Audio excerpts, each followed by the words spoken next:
안녕하세요. 까치살모입니다. 어제인 2025년 5월 28일부터 드디어 2025 마덱스가 열렸는데요.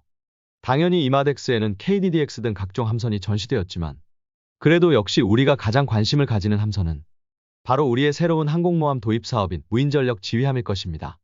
그런데 이번 마덱스에는 현대는 HCX-23이라는 복층 비행갑판을 가진 혁신적인 무인기 항공모함을 선보인 것에 반해서 반대로 한화는 그냥 몇 년 전에 전시했던 상륙함과 항공모함을 결합한 구형 설계를 다시 들고 나왔습니다. 분명히 작년까지만 해도 한화는 고스트 커맨더라고 해서 복층 비행갑판을 가진 혁신적인 모습의 무인기 항공모함을 선보였는데 올해는 왜 다시 구식 항공모함 모형을 가지고 나왔을까요? 그래서 오늘은 그 이유를 이야기해볼까 합니다. 그 전에 앞서서 오늘도 인도네시아가 또 미친 짓을 하고 있습니다. 최근에 인도네시아가 F-15 전투기의 도입을 추진 중이지만 제대로 비용을 지급하지 못해서 사업이 정상적으로 추진되지 못하고 있었는데요. 그래서 인도네시아는 어쩔 수 없이 F-15의 전투기의 도입 사업을 중단했다고 합니다. 그런데 그럼 그것으로 끝날 줄 알았는데요. 지금 인도네시아가 또다시 미친 짓을 시작했다고 합니다. 이번에는 원래 인도네시아가 도입을 추진하다가 중단한 수호의 35 전투기의 도입을 다시 추진한다고 합니다. 그리고 그뿐만 아니라 중국의 J-10 전투기도 도입한다고 하네요. 이게 무슨 일일까요? 정말 예측 불허의 나라인 것 같습니다. 수호의 35는 과거에 인도네시아가 도입을 추진했지만 결국은 미국의 러시아 무기 구매 금지 제재 때문에 도입을 중단했던 건데요. 그런데 아직 이 제재 금지법이 풀리지 않았던 것으로 알고 있는데 만일 정말 인도네시아가 수호의 35를 도입하게 되면 미국이 가만히 있을까요? 더욱이 미국의 전투기인 F-15의 도입을 중단하고 러시아 전투기를 도입한다는 건데 말이죠. 결론은 과거 인도네시아가 수호의 35의 도입을 중단한 건 CAATSA라고 미국의 러시아나 북한 등을 제재한 포괄적 제재 법률 때문인 것으로 아는데 아직 이 법률이 남아있는데 인도네시아가 다시금 수호의 35를 도입한다라 미국의 반응이 무척 궁금해지네요. 그리고 중국의 J-10 전투기의 도입.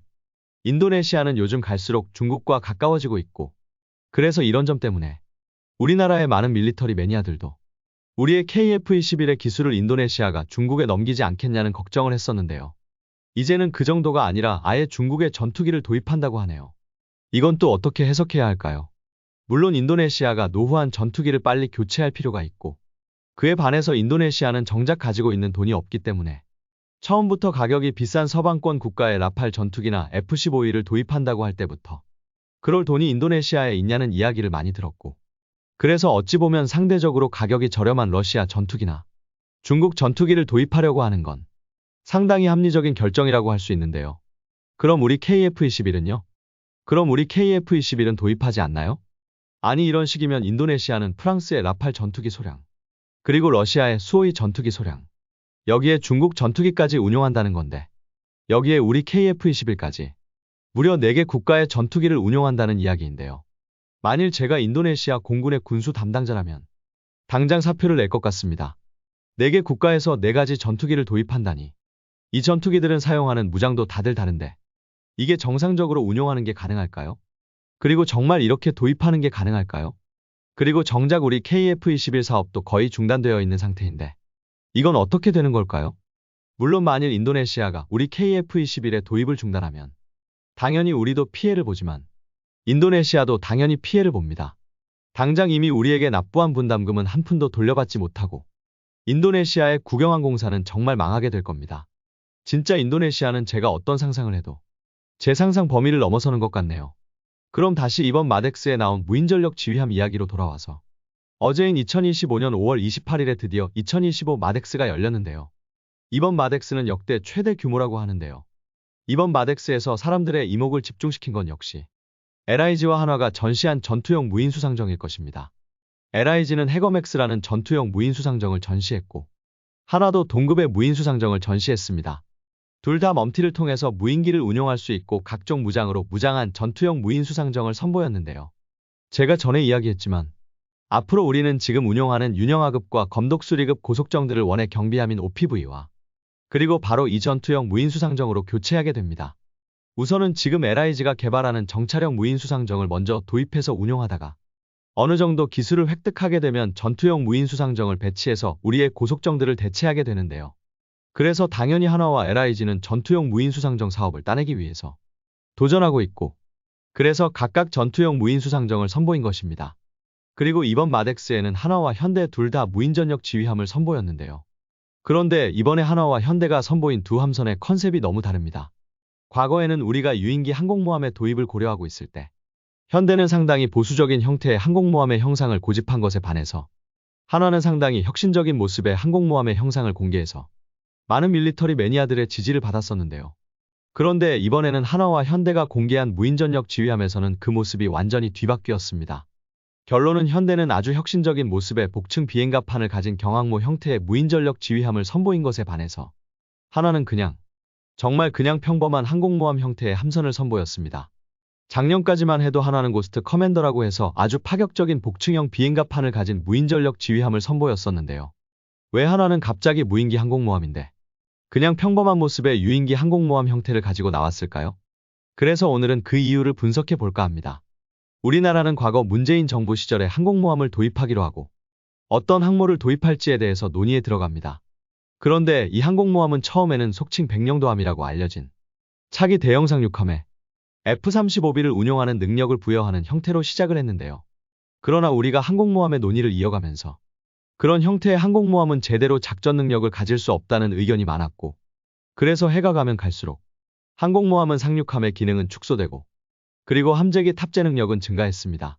그리고 궁극에서는 함재기로 수직 이착륙기인 F-35B를 운용하는 건 비효율적이라는 의견까지 나와서 KF-21을 바탕으로 KF-21의 함재기 버전인 KF-21 네이비를 개발하자는 의견까지도 발전을 했습니다. 그러나 그로 인해서 우리가 항공모함을 도입하는데 필요한 예산은 계속 상승을 했습니다. 그래서 우리가 항공모함을 도입하기 위해서는 KF-21 네이비를 개발하지 않고 그냥 F-35B를 도입한다고 해도 함재기와 항공모함 건조 비용을 합치면 최소 7조 원 이상이 들어간다는 결론에 도달합니다. 그래서 새롭게 들어선 윤석열 정부에서는 실질적으로 국민들에게 발표만 안 했지 항공모함 도입을 사실상 취소하게 됩니다. 윤석열 정부는 항모 취소에 따른 국민들의 반발 때문에 항모 추진 사업단을 유지는 했지만 정작 그 사업단에서는 아무것도 이루어지지 않고 사실상 항공모함 사업을 완전히 취소하게 됩니다. 그러다가 다시금 새로운 정부가 들어서게 되었고 그러면서 해군은 새로운 정부에서는 항공모함 사업을 다시 살리기를 원하게 됩니다. 그러나 이번에는 과거에 해군이 항공모함 도입 사업을 추진하다가 취소된 이유가 너무 지나친 비용 때문이라는 점을 의식해서 사업의 사업비를 대폭 줄일 필요성이 있었습니다. 그래서 해군은 새로 추진하는 항공모함은 무인전력 지휘함이라는 이름으로 유인 함재기를 운용하지 않고 무인기만을 운용하는 항공모함의 도입을 추진하게 됩니다. 이리 되면 F-35B나 KF-21 네이비 등의 고가의 유인기를 도입할 필요가 없어지기 때문에 사업 비용이 엄청나게 줄어들기 때문입니다. 그런데 문제는 분명 이번에 해군이 추진하는 항공모함은 유인기를 운용하지 않는 무인전력 지휘함이라는 함선이지만 이 함선이 보면 볼수록 너무 이상합니다. 분명 저는 해군이 유인항공모함도 도입할 것이고 그리고 대형 상륙함도 도입할 것이며 그리고 무인전력 지휘함이라는 무인기 항모도 도입한다고 했었는데요. 분명 해군의 연구 영역에는 각각의 개별 연구과제로 이런 함선들의 도입에 대해서 연구하는 연구과제가 있습니다. 그런데 웃기는 건 지금 해군이 도입하려는 무인전력 지휘함은 바로 이 세 가지 함선을 하나의 함선으로 합친 형태의 함선입니다. 그래서 세 가지 형태의 함선을 전부 묶어서 최소 4만 톤 이상의 무인전력 지휘함을 도입한다는 것입니다. 한마디로 말해서 해군이 과거 항공모함을 도입하기 위해서 추진하던 가장 큰 항공모함과 이번에 도입한다는 무인전력 지휘함은 사실상 크기가 같습니다.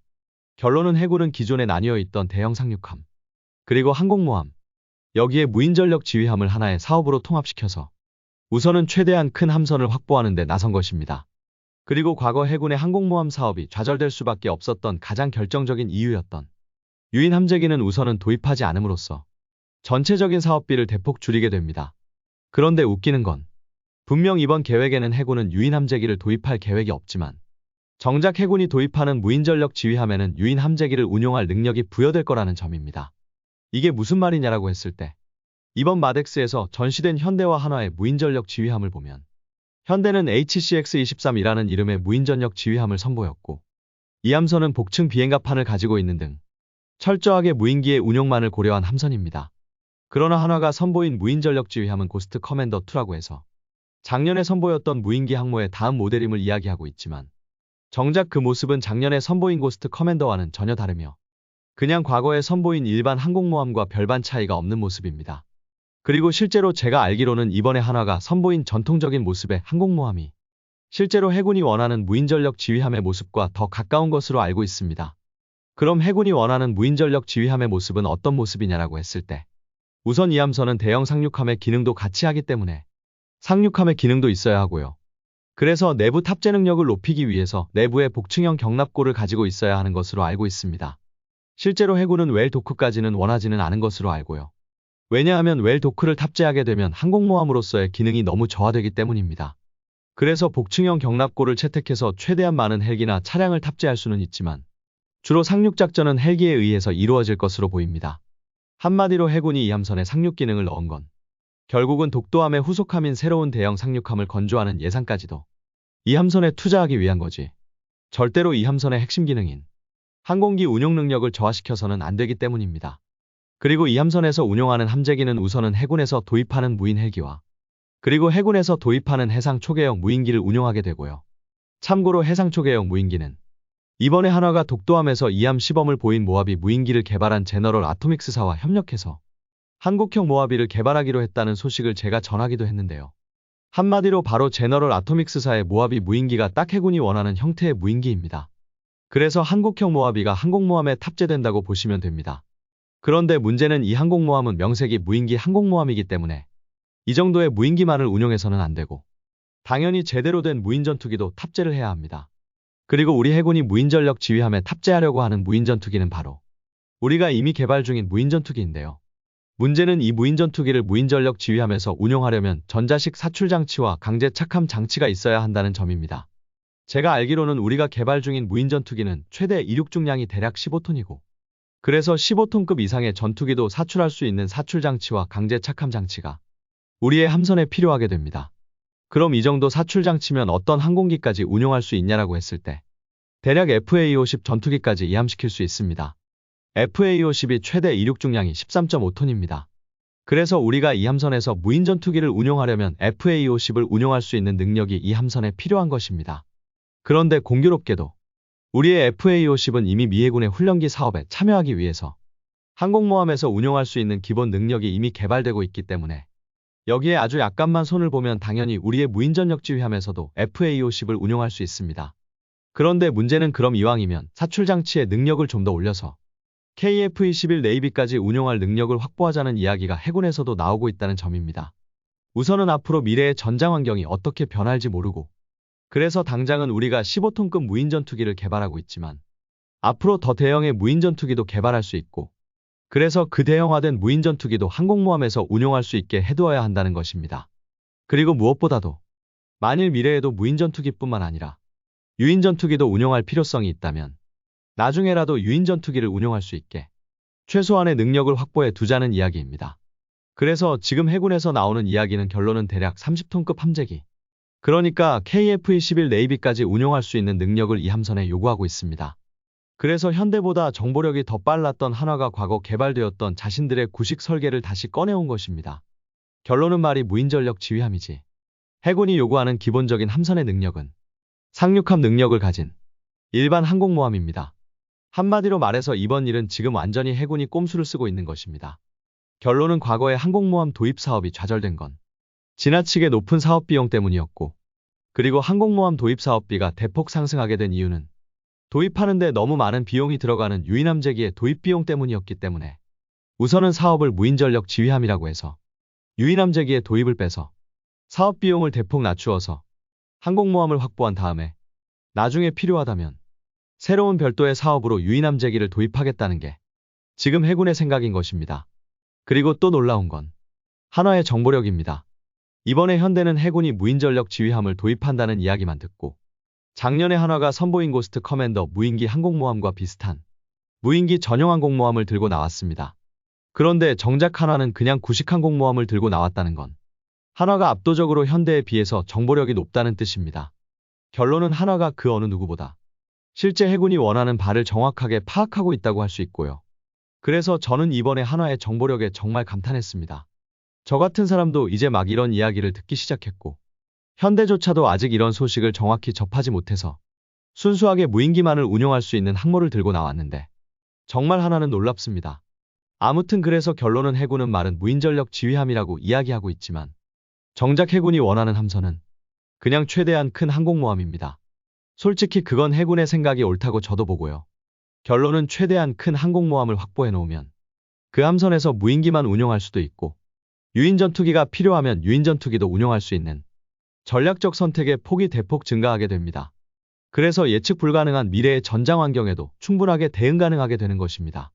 만일 지금 땅 무인기만을 운용할 수 있는 한정적인 능력의 함선을 도입했다가 미래 전장 환경이 더 큰 항공기의 운용을 요구하게 되면 그 함선은 정말 필요 없는 함선이 되어버립니다. 그렇기에 저도 만약을 대비해서 최대한 대형 항공모함을 확보하려는 해군의 생각이 옳다고 봅니다. 어떤가요, 여러분? 여러분이 보기에는 해군의 생각이 옳다고 보시나요? 이상 영상 봐주셔서 감사합니다.